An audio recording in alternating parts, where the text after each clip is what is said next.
Les travaux du nouveau pont, c'est parti. Et ce n'est qu'un début. Le début des aménagements du cœur d'Aglo, pour le dynamiser, l'étendre sur les deux rives de l'Oise, le rendre plus attractif et plus accessible aussi. Des améliorations très attendues par les commerçants. Je crois beaucoup à ce cœur d'agglomération qui aura ces deux ponts, permettant donc de circuler de façon plus facile. Le cœur de Compiègne n'est pas que le tour de la place de Telleville ou le tour de la place du Château. Il y a autre chose. Et on a intérêt à avoir des relais commerciaux bien faits pour pouvoir faire face à tout ce qui va venir au niveau centres commerciaux, grandes surfaces.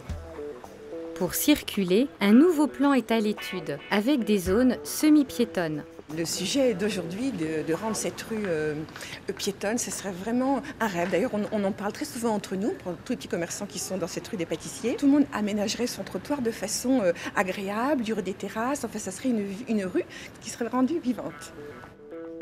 Dans l'avenir, le départ de plusieurs organismes, en libérant des espaces, va offrir de nouvelles opportunités avec des projets ambitieux. Ces bâtiments vont connaître une nouvelle vie, amenant des retombées économiques supplémentaires.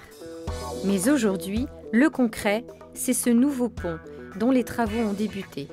Alors, à quoi va-t-il ressembler ? Il va avoir un caractère réellement urbain, c'est-à-dire qu'on va vraiment s'éloigner le plus possible d'un pont autoroutier. Donc l'idée, c'est de le rendre évidemment accessible à tous, notamment aux personnes à mobilité réduite, mais aussi aux mamans avec des poussettes. Le pont n'est pas un objet isolé qu'on vient justement poser. Il y a un gros travail sur la manière dont le pont atterrit sur les deux rives.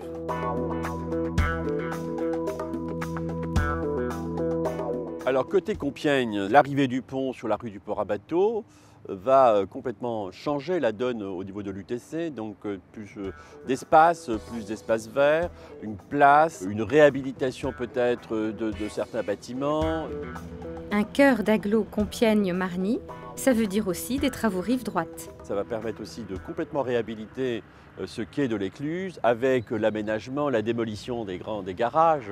Donc là, on aura 25 000 m² donc de constructibilité, ce qui est important, avec un hôtel 3 étoiles, avec l'arrivée aussi de bureaux, de tertiaires, de services, de petits commerces, d'habitat aussi, et bien sûr la rue de Beauvais qui sera en même temps réhabilitée dans sa totalité. Ce pont va complètement changer, métamorphoser, redonner un ballon d'oxygène à l'agglomération centre. Donc ça, c'était une nécessité économique et en même temps une infrastructure importante, une liaison très forte entre la rive droite et la rive gauche.